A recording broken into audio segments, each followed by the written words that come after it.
You're listening to the Empire Network.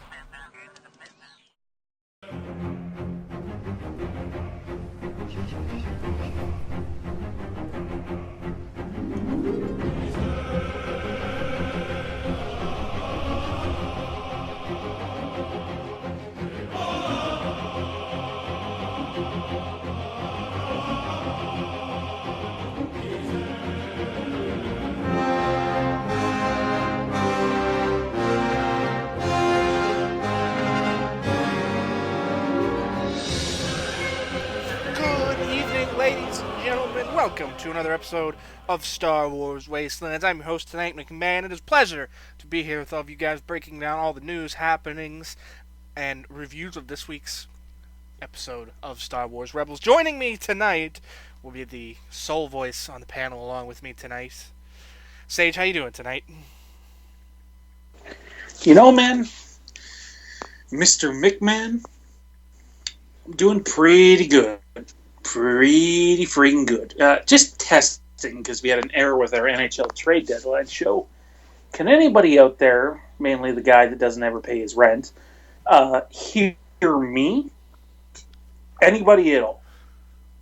Because the last time McMahon and I did a recording on Monday, it turned out everybody could hear him. Mixler chose to record a one-sided conversation for But some not unknown me. reason.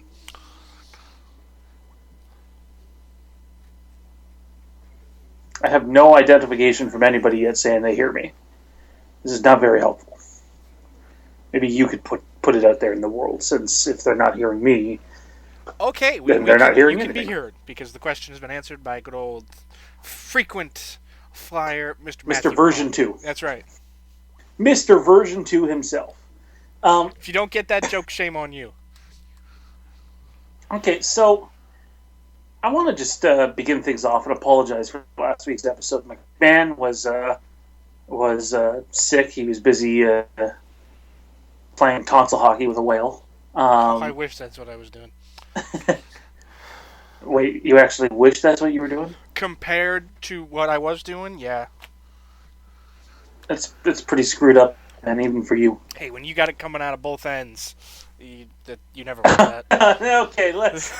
Yeah, that I think that probably came out the wrong way too. Wow, we're on a Mondo-like pace, and Mondo is not even with us tonight. Mondo and Jake are they're on vacation on Uktu or Buktu or whatever the hell it's called. Bless you. Thank you. We just want to apologize to everybody who listened to what I've been told by a couple of people was an absolute albatross of an episode. You see what happens when I'm not around? Everything goes to crap. Well, actually, I lasted about 10 seconds into the episode. I dropped my phone and I couldn't get back onto Skype. I recall way in between, trips to the can, picking up my phone and seeing that you were gone in the Facebook chat and thinking, oh God, I'm not there and the show goes to hell. I guess I need a raise. Yeah, But I think no, it's it was epic, according to Ben Harsh. The good kind or the bad kind? I'm going to have to ask Conja Club what they think. I don't know if Conja Club agrees. Mondo and the guys killed it, so apparently we don't have to worry. At least That's according very to interesting, considering one of the guys is one of the people that told me it was an albatross. So we have mixed opinions. Anyway, we're back here. Sometimes you're your own harshest critic. Let's take it from the listeners. It was a good episode and leave it at that. Yeah, well, I mean, it was intended to be that way. That's right. Chaos. See, we were just going to show you what happens when the Canadians leave the building. Yes. That was Team our plan. Canada for the win. Just saying. Anyways, let's get right into it. Normally, we have our first order of business, our HoloNet, the Outer Rim, and our Trench Run is the way we build the show now. But today, we're going to go a little bit of straight to the news. It's a shorter episode. We're all You're probably this looking at week, 45 minutes to an hour.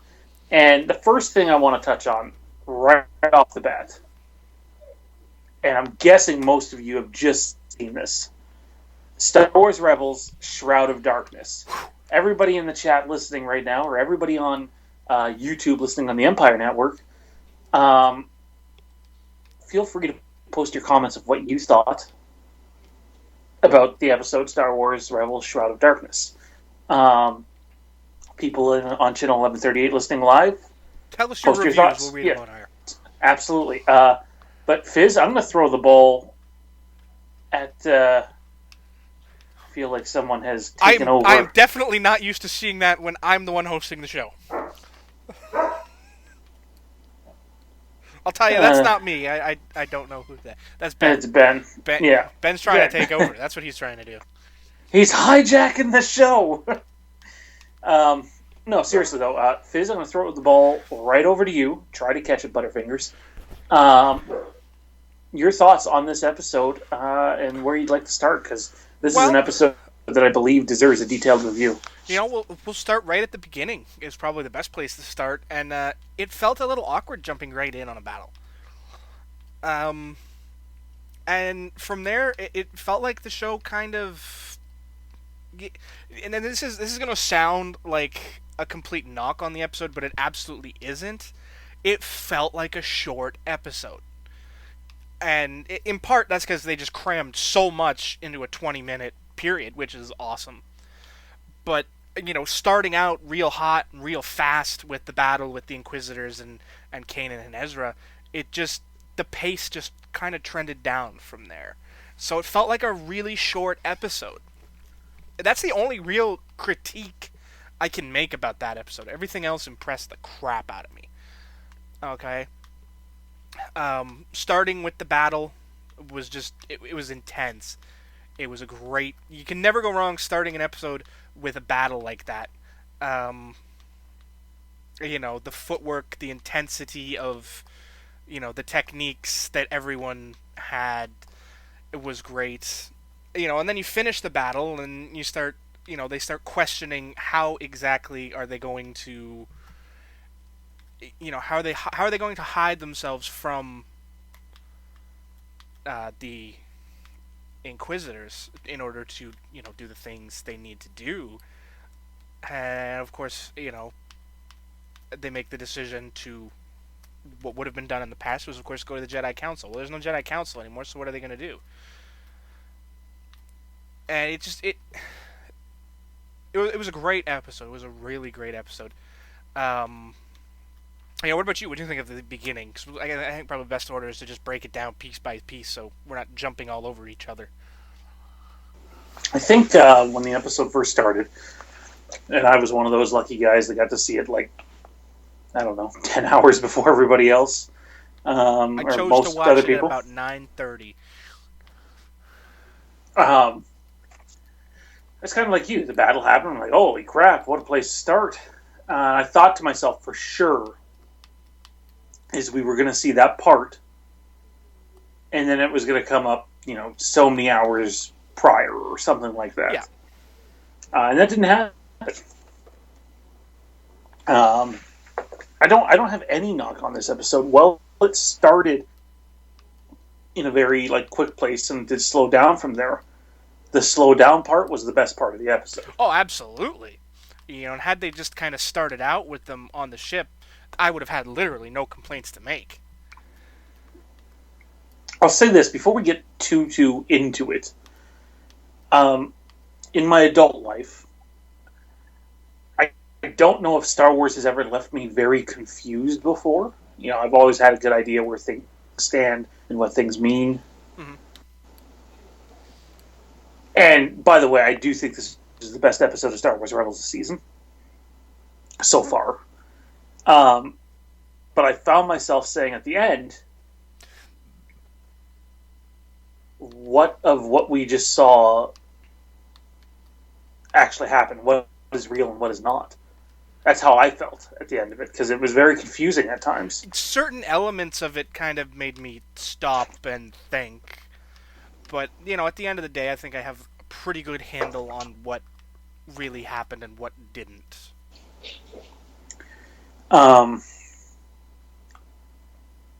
It was an amazing episode. From the beginning, you have the Inquisitors versus Kanan and Ezra. And, I mean, we've gotten to a point now where, I mean, Ezra can hold his own against them. As best a Padawan can, which is intense. Well, I mean, He's holding himself up like a Jedi Knight. That I'll agree with. Ezra's power is growing substantially in a very, very quick time, and I'm not entirely sure that's a good thing. No, probably not. I mean, the only other example of a Padawan, increasing at that level of speed is, of course, the greatest example of what not to become. Yeah. 101 on what to not do as a Jedi. I apologize if anybody hears me eating. I am eating dinner as we speak. It's late there. I'm also sitting here taming wild dinosaurs on an island. Those of us who aren't aware, I'm playing Ark. Hey, you're the only member of the original Wastelands panel who doesn't play this game. Even Mondo got it yesterday. Mondo gets everything. Mondo, no offense, we all love Mondo, but they could come out with Paint Dry, the video game. Cheetos Tetris. I think paint drying the video game is probably the epitome, and is something he would probably get. Or just a video game where you just paint. That's all you do is paint. Well, they have that. It's called Mario Paint. Terrible. I loved it as a child. I'm sure you did. I bet you were one of those people that love Pokemon Snap, too. Actually, yes. Oh, for the love of God, Fizz. Come on. Have you no shame? Unbelievable. Anyways, let's get back to the topic at hand. I'll let you address each topic as we go. But the fight scene was very cool. It was coordinated very good. Very intensely. I love the tag team movements, Kanan and Ezra. And while they were sort of in danger there towards the one point, I thought they handled themselves quite respectfully. As that said, though, they can't get the upper hand on these guys. What chance do they have against Vader? Well, in a nutshell, the same chance they had before. None. Precisely.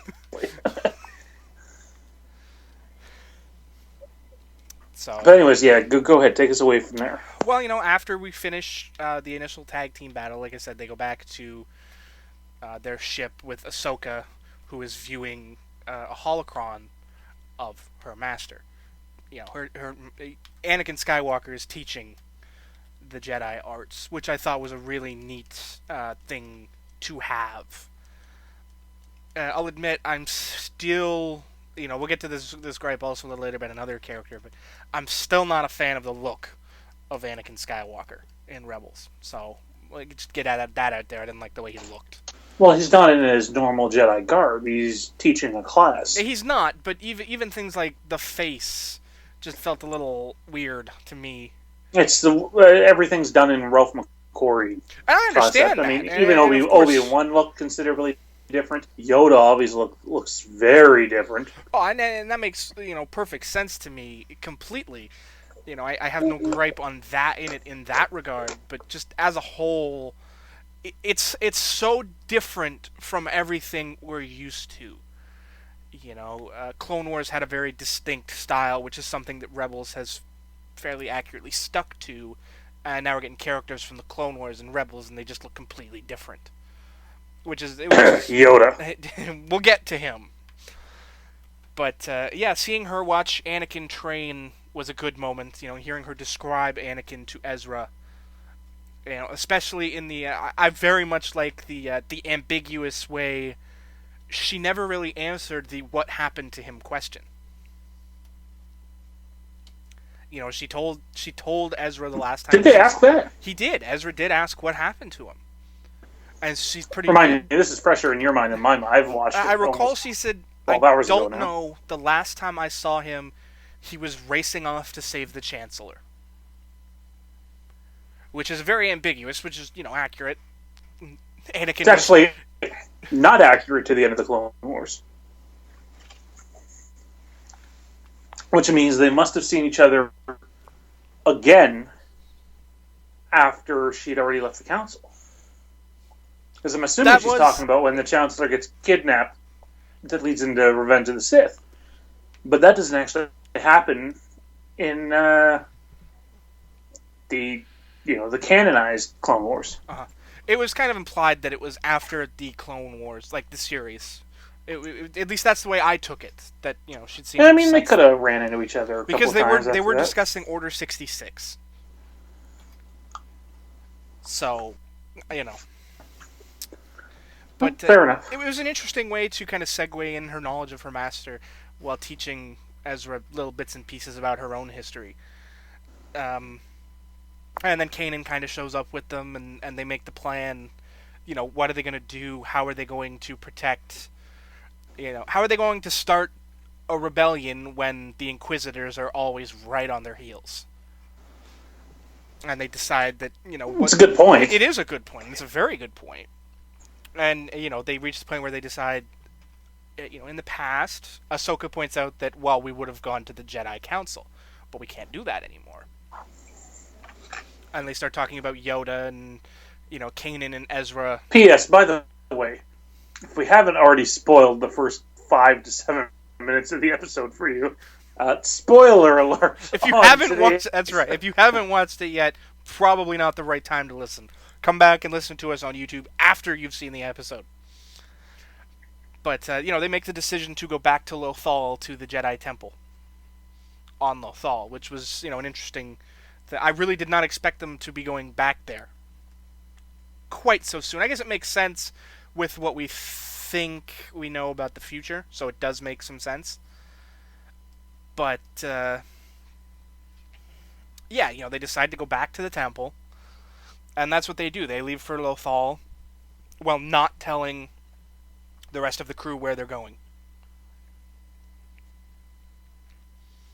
Which led to the question of where are they going, and the answer, sometimes it's best not to know, which is a very, very good point, especially with the type of life that they lead. They fly out to the temple, and they open it up. Only it opens up differently this time. The door that they went in the first time spins up further and around to the other side, revealing a new door, which leads to a very nice Kanan quip when Ezra points out the door's up there. Different problem, different door. Which is a very Jedi answer, if you ask me.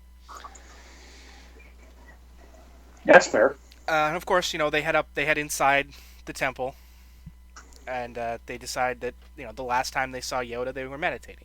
So they were all three going to meditate. Of course, Ahsoka, we missed the important point that Ahsoka had nothing to do with opening the temple, as she decided that would not be a good idea because she's no longer a Jedi. So cat's out of the bag. Ezra and Kanan know she walked away from the Order. Right. Which I kind of figured Kanan should have known already. I mean, yeah, it was common knowledge. For Kanan to know that. I mean, I understand Ezra not knowing that. Why would he? But, even Kanan kind of had a little bit of shock when she said that. Like, how do you not know that? But, they get in the temple and they start their meditation. And that leads to Kanan seeing a doorway that no one else can see. So he walks off into his empty doorway, which leads him to a... It reminded me of the scene in The Matrix. That's what that room really reminded me of. I like this part here, is you had three, very different stories. Everybody had sort of their own path. And maybe the best way to do this is to address each individual one path as a whole. You're right, that's probably the best way to do it. I'd say Kanan's is probably the segue one, best one to start with. Yeah. So Kanan, go ahead. Kanan walks into a training room, which is basically the martial arts training room from The Matrix. If you've seen the first Matrix movie with Neo and Morpheus, it's very much the exact same style, with the logos and things like that. That's very much what it reminded me of. Which leads to a temple guard standing in Kanan's way, who's telling him... Basically, he's telling him that you can't do what you're doing. You can't fight. Fighting will only lead to, your death and Ezra going to the dark side, which he did not take very kindly at first. Which rightfully so, I guess. I wouldn't want to, have my Padawan falling to the dark side. So he proceeded to battle with the Temple Guard. Temple Guard wielding a double-bladed lightsaber, and of course Kanan had his own. Really quickly here, before we go any further into this, the Temple Guard there, the designs of that room.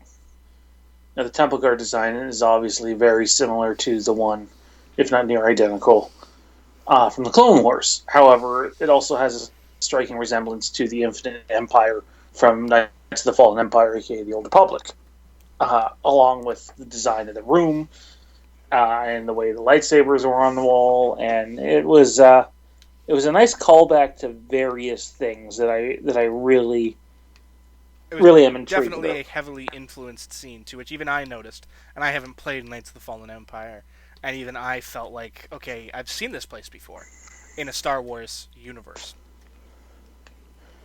Anyways, let's finish off Kanan's arc, because the big reveal at the end was an interesting one, and one that Mr. Benhart did predict. Well, I guess to the point where the Temple Guard is just basically telling him that you can't fight, and he's telling him that all the way through. If you fight, you will, you'll die, and so will your Padawan will go to the dark side. Unfortunately, probably accurate. That leads to them continuing to fight. Kanan, of course, has essentially no chance in this fight, really, at any point. Eventually, he reaches a point where he is knocked back against the wall with all of the lightsabers on it, and reaches back and grabs a second lightsaber, which, to me anyway, I'd already got the sense of what what his mission was in there. Clearly, right. He didn't. But, he grabs a second lightsaber and continues the duel. Right. Probably not the best idea, because I believe that was right around the point where all of a sudden there was 3 of them. Yeah. He grabs that second lightsaber, and there's what was once, 2. 1 Temple Guard is now 3. Your odds are not good against 3 Temple Guards. That's a very fair assessment. Unless you're one of the elite, as far as Jedi Masters go, and Kanan is not one of those. No, most certainly not. So finally, it reaches a point the battle has firmly got entirely against him, and he reaches that point where he kind of decides that that's enough, and basically lays down his arms. Which leads to a very interesting scene of him being basically knighted. More or less, that's what it looked like. That was what I took from that it was basically him being told that, you have passed your training. You are now a Jedi Knight. Basically with the whole, tapping the left shoulder, tapping the right shoulder, and tapping his head. Little surprised his hair didn't catch fire. But that's a different story for a different day. So yeah, right. Basically that's basically Kanan's story. What would you think about it? You forgetting something? Oh, you mean when the Temple Guard finally takes his mask off? No, I didn't forget it. I was leaving that for you. It sounded like you forgot it there. No, I actually didn't. I was leaving it there for you, and I'd planned to make a more ambiguous ending to that sentence, but that I forgot. So the Temple Guard removes his mask, and it turns out it's the Grand Inquisitor from Star Wars Rebels Season 1. This is where the episode gets a little bit confusing for me. Now that we're at the end of, what happened with Kanan Fizz, and everybody in the chat, if you want to give your 2 cents too, it'd be appreciated. Now that we're at the end of Kanan's arc during this episode.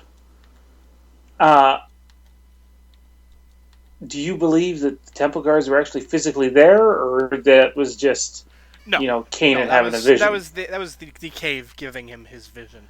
Okay. Ben Hart points out in the chat that he believes that is the exact lines that Yoda said when he knighted Anakin in the Clone Wars miniseries.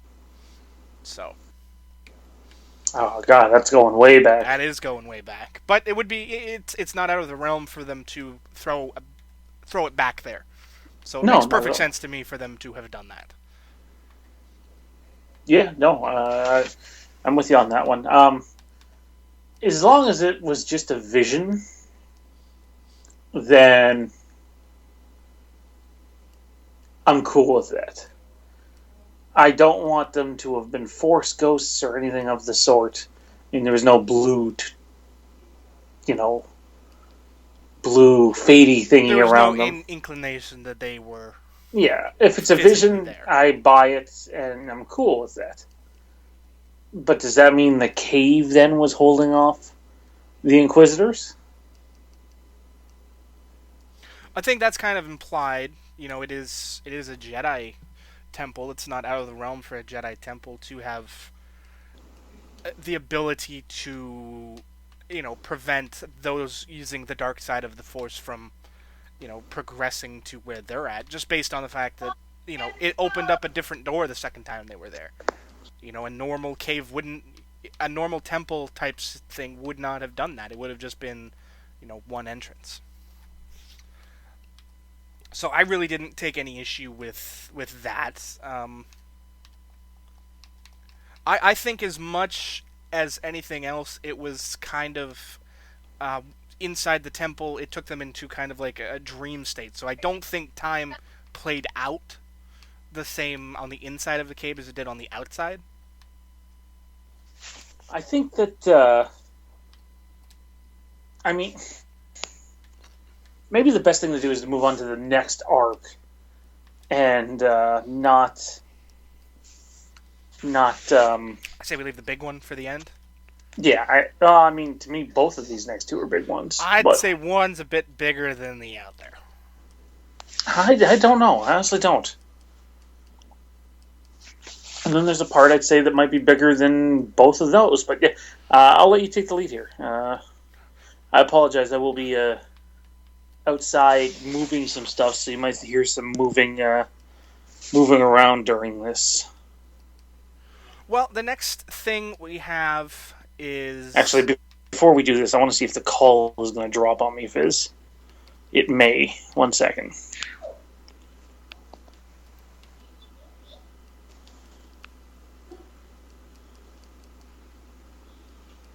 Am I still here? You are indeed still here.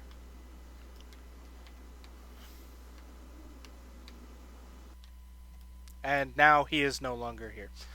That happens, folks. You use Skype to do a show like this, and sometimes things go to heck in a handbasket real quick. I apologize for the sounds of the Skype call as I'm making it. Unfortunately, there's really nothing I can do about that. Hopefully, he's paying attention quickly enough that he can answer this call before it rings incessantly, and I have to start, singing a tune. There we go. Are you okay? Apologies. There we go. Yes, apologies. Yes, indeed, Ben. Damn you, Skype. No, that one was totally my fault, not Skype's fault. Well, it's still they dropped it pretty quick. Yeah, I didn't think it was going to lose that quick. So anyway, I'm going to mute my mic here for a second when you explain sort of what goes on during the second part, and then we'll review it. Well, the next part... I'm not even sure which one you're saying here, because I'm really confused to which one you think's the big one. Not Ezra's. Okay. I definitely think Ahsoka's time inside the temple was much more pivotal, just based, at least in part, on my inference of the events. All right, well, go ahead. Well, that said, we next go to Ezra, who... I can't even recall if he had a door of his own to go through, or if Yoda just kind of appeared on a log in front of him. But anyway, we have Ezra and Master Yoda. Of course, Ezra points out the fact that the last time I was here, I couldn't see you. And Yoda points out that you are stronger in the Force now than you were then, which very true. And Yoda basically, to me anyway, I don't think it was nearly as important as the other one, just because it felt like basically a 10-minute Yoda explaining why sometimes doing nothing is the right thing to do. Which felt kind of weird to me anyway. But I guess that is... I want to know that we're on... I want to know that we're on the same page here. So what you're saying is the Yoda-Ezra one is not the most important one. To me, no. Okay, perfect. We're on the same wavelength then. Yeah, continue. It just felt like Yoda and Ezra just basically spent, the time they were together talking about nothing. Talking about how sometimes doing nothing is the best course of action, which is true. But it just felt like a waste, to me anyway. To the point that I can't even remember a lot of what Yoda said to Ezra. Partially because it was all in Yoda speak, and that's really hard to digest after only one viewing. Where's Tony when you need him? Where's Tony when you need him? That's yeah. Oh, he's off recording new voices for you, or new lines for Yoda. Of course, that's it. Yeah. No, I think the gist of what Yoda tells Ezra is that his abilities are growing stronger, and with that comes danger. And that he sort of relates with Ezra and the path that he's going down. I'll say this. Number one, I feel like I'm probably in the majority here, unless I have a totally wrong read of what the majority is in this case, which is very possible. Always possible. Yeah, especially in with me. Very accurate.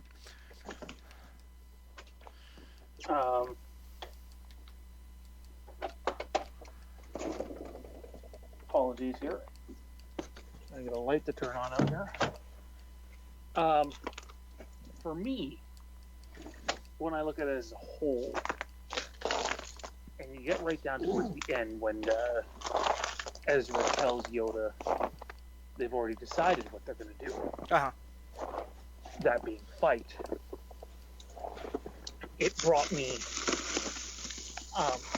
to me anyway, and I stress to me, it sort of lined it up for me as like a storytelling piece that goes with The Empire Strikes Back. And we all know Yoda and Obi-Wan at the end of Empire Strikes Back preaching to Luke, don't go, stay and finish the train. I'm not saying that's what Yoda was telling Ezra. It certainly harkened back to it. Yeah, I did feel like there was an urge there to not fight and to see things out a bit more. And I felt like it lent more credit, if anything, to Yoda's line to Luke in Empire Strikes Back, and him not wanting to go. Stay and finish your training. Especially if Ezra does fall down the dark side path.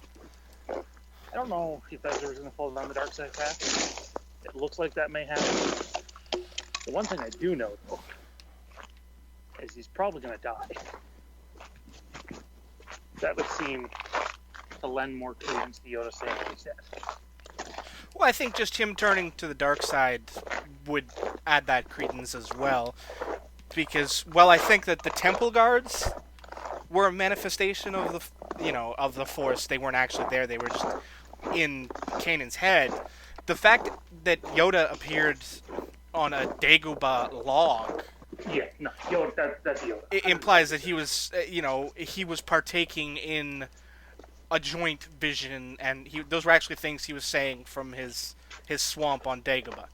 Clearly, he hasn't built the hut yet. Yeah, 100. Well, I mean, it's quite possible he has built that. Well, at the very least, he's not in the hut. Possibly. Um, but no, for me, I think that that I'm not saying Yoda thought Ezra was a failure or anything like that. I mean, who has more faith than Yoda? Not many people. However, I think he was extremely disappointed with the path that Ezra chose. That's a very safe bet to make. And on the, if it was Yoda or if it was a manifestation of the Force and appearing as Yoda, I believe 110% it's Yoda communicating from Dagobah, and also would explain one of the ways that Yoda and Obi-Wan could have communicated with one another from Dagobah to Tatooine throughout the years as well. Do you not see that too? I can, but at the same time, I could also see that being possible because of the fact that it was a temple that they were able to draw more intently on the Force. Oh, I think we might have just gotten a late arrival by Mondo. You got me, Fizz? I do. Was that Mondo that I just heard? I can't say for certain. I heard somebody say hello. You heard it too, right? No, I am just showing you on the call now. Oh. So, no, yeah. No late Mondo sighting. You didn't hear someone just say hello, though? I did not. Perhaps you're being chased by a ghost. That actually has me looking over my back outside now. Do you have any salt? No, actually. No, he is definitely walking in snow, Ben. What did he ask?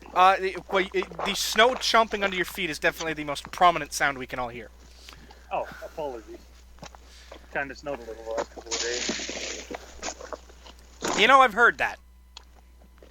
Yeah, just a little. Anyway, though, I am going to move it back inside for 15 minutes because I can no longer feel my fingers. It is chilly. I think it's supposed to be like minus 27 in the morning, so. Have fun with Not that. much weather. Yeah. I'll be driving a tin cannon. That's always lovely. So we're in agreement, though, that was definitely Yoda. Oh yeah, there's no doubt in my mind that was Yoda appearing from Dagobah. Okay, well, we're on the same page there.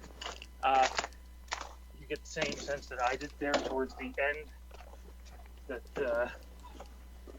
Yoda... Somebody's smoking up there. Apologies, people. Yeah, anyway. Advantages of neighbors. Yeah, lovely. Need some time to get my fingers warm. I cannot feel them. No, I haven't.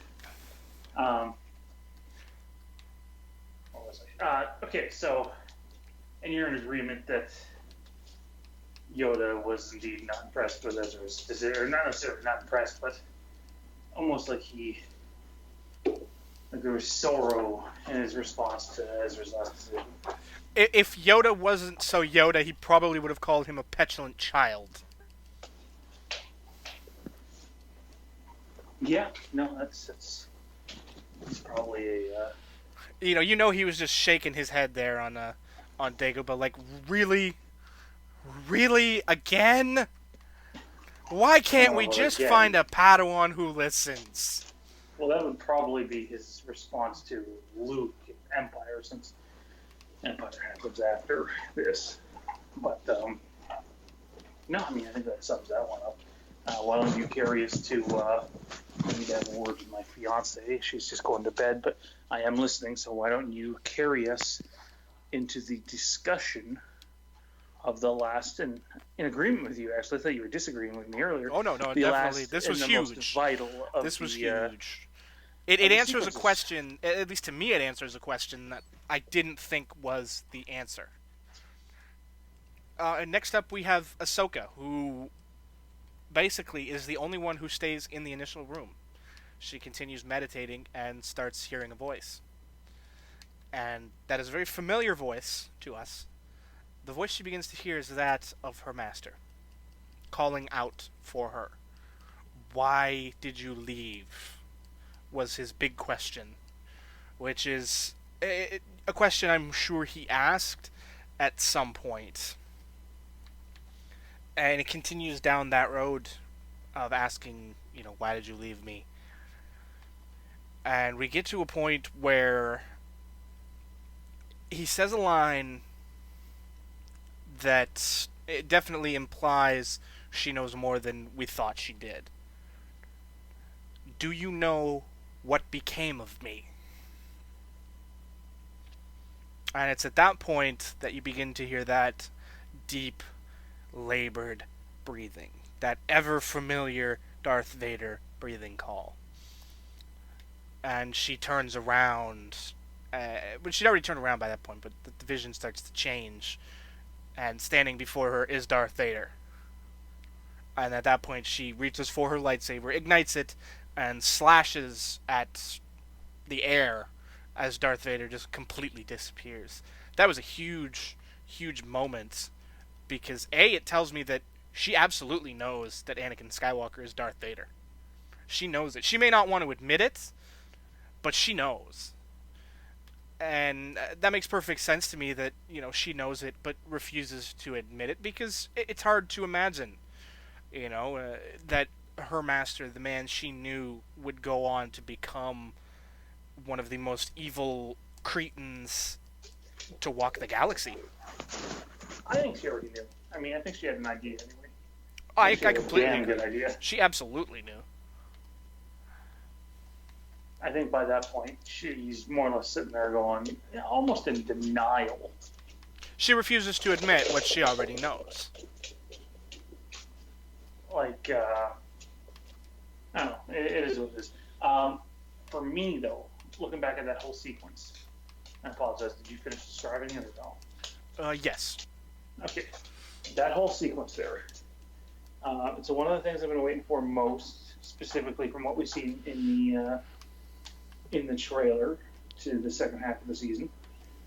I thought they did it good, quick, decisive. But, big but here, right? She, at the end, she more or less implies there's still hope. Not saying she's wrong, because obviously there is in the end. It's not the hope she's thinking of. We already know that Ahsoka's not going to get through to Anakin. Or maybe she will for a split second, and then Vader will finish her. But my guess is she's not going to get through to Vader at all, is the way they're going to play it. Nothing short of Padme being resurrected or his own kids were going to get through to Vader. And even that took some time. Yeah, exactly.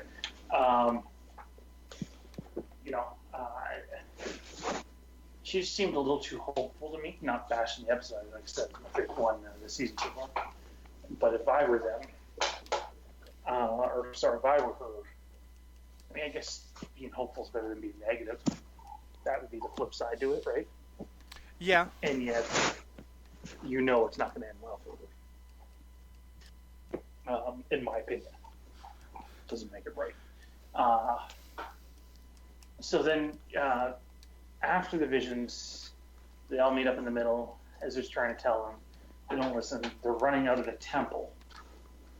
And Ahsoka looks back and sees Yoda.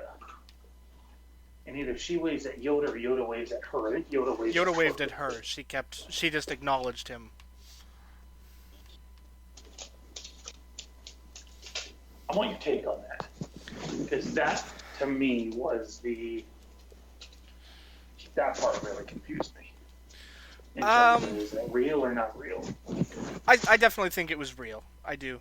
I think it just furthered that. I think at this point in his life, Yoda has come to terms with the error of the Jedi way. Oh yeah, he's already made a complete failure. So I think at that point, he realizes that she was right to leave. And by acknowledging her in the way he did, it is his way of telling her that you were right. That's what I took that to be, an acknowledgement that you are a Jedi. That's what I took it to mean. I mean, I take it as that. I also take it as, a mentor and a learner sort of having a moment. Former friends, really. And I think it was a very moving moment. I really do. I think that moment... Oh, yeah, it was absolutely an emotional moment. Kind of thrown in and amongst a jam-packed episode. It was a very moving moment. A very quick moment as well. To me, it was the best moment of the entire episode. It's certainly hard to deny that as a fact. For me, this is the best moment of the episode anyway. And in the end of the episode, obviously, you have Vader arriving there. And he tells the Inquisitors that his master will be most pleased. Is where we end off in the episode. That's never something you hear from Darth Vader. Looking back on the episode as a whole, what would you give it out of 10? And was it your favorite this season? 9? I'm not including the 1 hour opener either, because that's not classified as episodes. 9. It gets a 9 for me. It loses points because of the fact that it started as fast as it did and then just kind of slowed down. If they had just basically started it, with them on the ship, then it probably would have scored a 10. Just for the sheer amount of story and the fact that for a 20-minute episode, it felt like it was jam-packed. You could barely breathe during that 20 minutes. I'm going to give it a 9.5 out of 10. And I have to say that I disagree with your take on the beginning of the episode. I think the fact that it did start off like that and then went the way it did made the episode more enjoyable than it just starting off sort of in my opinion. Now, did you say if this was your favorite episode this season or not? It absolutely was. All right, so we're on the same page there. The Leia episode is probably the closest second because of the the nostalgia factor plus the getting to see Leia as an Imperial part. But yeah, beyond that, it's definitely number 2. A solid number. It's number 2. It's number 1 with a bullet this season so far. Yeah, I think that. I think it was hands down the best episode of the season so far. But like I stated earlier, with various things, that is merely my opinion. I want to move into some speculatory territory, and that being, it looks like the only place Darth Maul can appear now is in that 2-part, 1 hour finale, or more than likely 44 or 45-minute finale, and around there. It seems like the rest of the episode descriptions that are left, that's the only part that makes any sort of sense. Now, with that said, and it states pretty clearly that Ezra, Kanan, and Ahsoka will take on Vader and the Inquisitors with help from an unlikely ally. Does it say unlikely? I thought it just said new ally. And everything sure, I can't remember the exact words. I'm pretty sure it just says new ally, but it definitely is an unlikely ally, because at the moment, which would be a really cool thing to keep under wraps, is it looks like that ally, spoiler alert everybody, big spoiler alert, that ally might be Darth Maul. Your take on that, Fizz, if it's true? Well, it would make sense to me, Darth Maul being that ally, because, he was thrown away by Palpatine And I can't imagine he's ever gotten over that well and truly.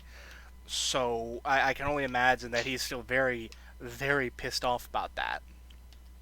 And it makes sense and from everything it that makes happened in the sense Clone Wars. And exactly, and to me it makes sense for him to join, the rebels because of that, if for no other reason than as sort of a screw you to Palpatine.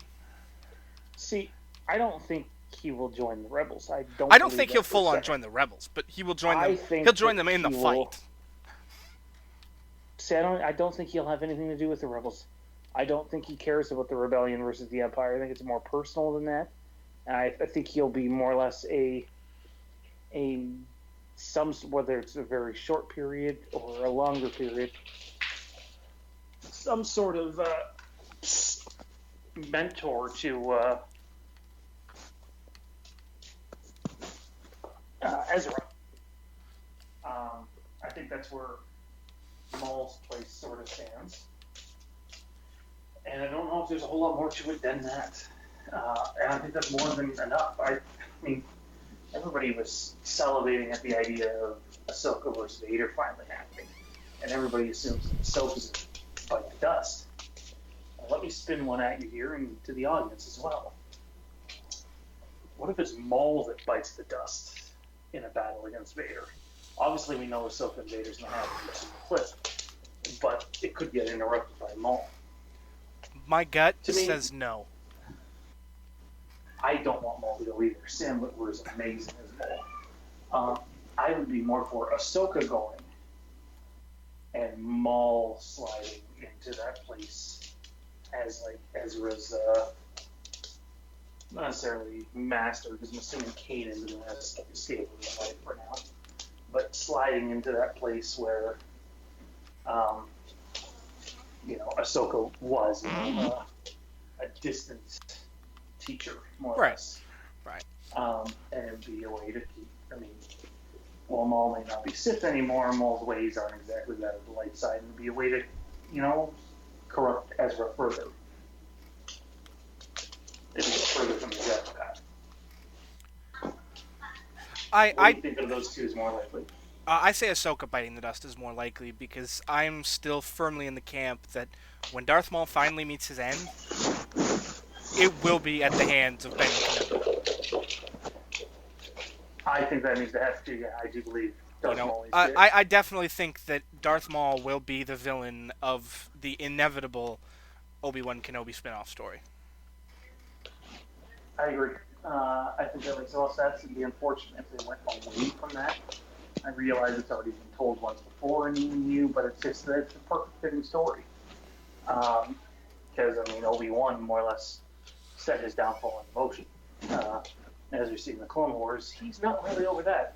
With that said, though, he more or less does kill the love of Obi-Wan's wife in the Clone Wars. So, that might be revenge enough.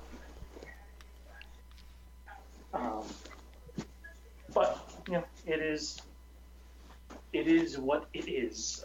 That is all for Rebels this week, ladies and gentlemen. Actually, one more last thing on Rebels. Let's say Maul does return. We've already had Star Wars Underworld and Making Star Wars come out, and Star Wars Newsman come out. Implies that Thrawn's going to be in next season in some shape, way, or form, whatever they believe. And we have a distant relationship with the guys from the Underworld, and the Conja Club boy himself, even though he hasn't been on the air in some while. We'll have to try to get him on the next week or two. Indeed, we're jonesing for a fix. Yeah, I think when you look at the possibility of Darth Maul being in next season for, even if it's 5 episodes next season, that's amazing. But if you have the idea that Rebels 3 is going to contain not only Maul but Thrawn as well, oh my, you sign me up for that. I can wait for episode 8 if that's what Rebels season 3 is going to have. Yeah, there's no doubt. If we get both of those guys, there will definitely not be it will definitely be a very interesting season to come. Yeah, last topic of the night here, and we're going to keep it pretty short. Force Awakens Blu-ray is expected sometime in April. Previously, it was believed to be around April 5th. Now we're not so sure if that's the case. It may have been delayed by the sounds of it at a later date in April. However, it looks like they have multiple exclusives. We have the Walmart doing the, if that is their exclusive, the 8 exclusive case. We have Best Buy doing the, I want to say Revan there. Oh, hang on, we did forget one big thing about Rebels. Let's reverse back to it. How'd you like the Shadow of Night Old Adult? The Malachor reference? Yes. I definitely love that. And do you want to know my biggest thing? The sigh of relief when they didn't change the name. Yes. You know, I heard them say Malachor the first time, and it's like, Malachor? Really? And I half expected them to get back to the ship and, Malachor who, I knew that one was coming. Not who, where. Planet Zelakor. No, huge shout out there, and I'm guessing that's where they find Maul. I'm also guessing it'd be really cool if at some point they bring up Revan and canonize him. It's been rumored since Clone Wars. It's going to happen eventually. So all sorts of potential. Unless I'm wrong, did the Mandalorians not have Malachor? Is that not a Mandalorian planet? But do you remember what happens to it? That's where the big fight goes down, and the planet is more or less shredded by Revan and company in the Mandalorian War. And then Malachor is the final planet you go to, and I feel about 2, and it's more or less it might giant be like lava a pit, broken asteroid at that point.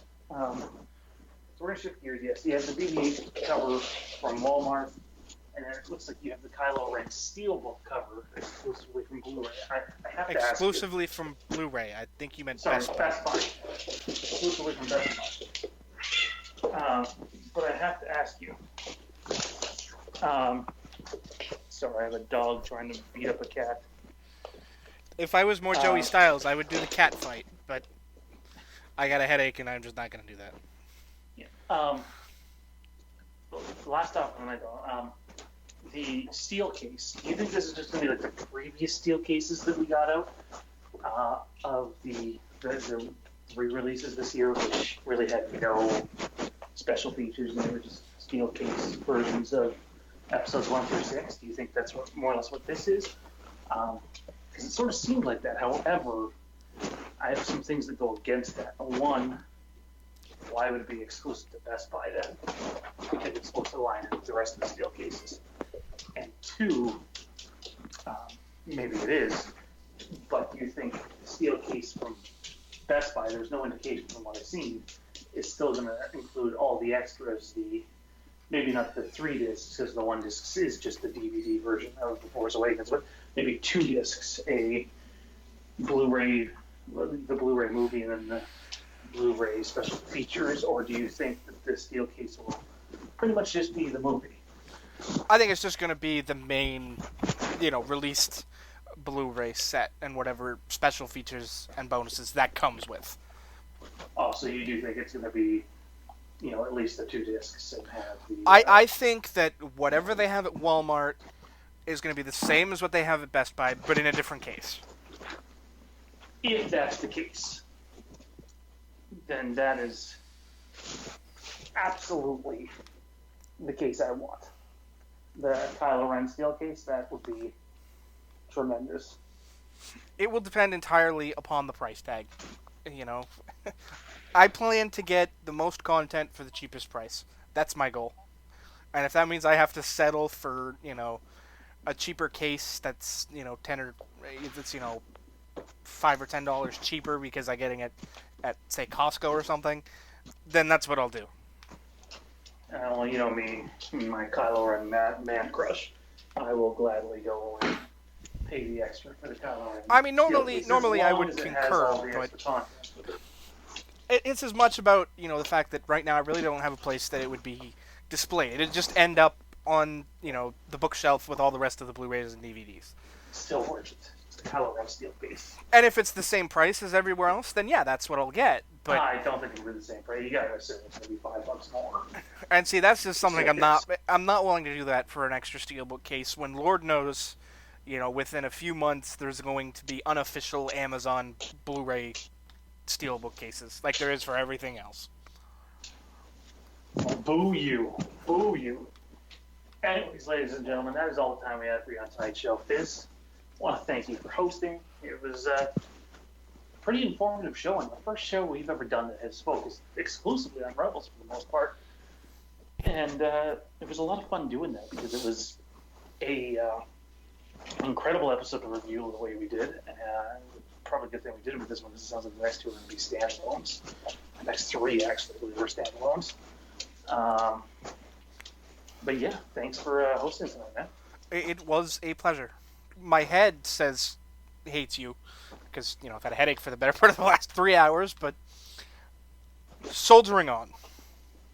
Well, I have to be up in 6 hours. I'll probably end up getting 5 hours sleep, and it is what it is. But I want to thank all of our audience for tuning in late. I apologize for the late starts. However, the 11 o'clock start time will probably have to stick for a while so the weather gets a little warmer every 2 weeks about. So next week we'll be on at a regular time. The week after we'll be on at a regular time. And the week after that we'll likely shift back, unless it's warmer here, to the 11 o'clock start time. So keep your eye on Facebook. We will keep you informed of any delayed start times.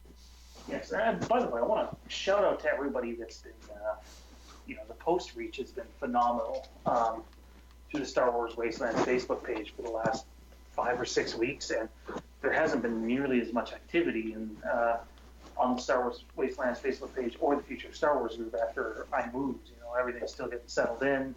Everybody's been busy. It's been a busy month for everybody involved in Star Wars Wastelands between Dave's promotion and Mondo with his work and you being under the weather and me moving. It's good to know that the little sort of fan base we built up has the audience will keep us going. Has stuck with us. Don't forget you can check us out on YouTube. You might be listening on YouTube, but the majority of listeners do. On the Empire Network. I want to thank everybody who tuned in tonight on Channel 1138. I want to remind all the Channel 1138 listeners you can catch Star Wars on the World tomorrow night at 9 p.m. Eastern and IPC at 10. At some point, we want to try to negotiate with Mr. Benjamin Hart if we can do a 4-part review of Daredevil Season 2 when it comes out. 3 episodes at a time. I'm assuming there's 12 episodes or 13 episodes.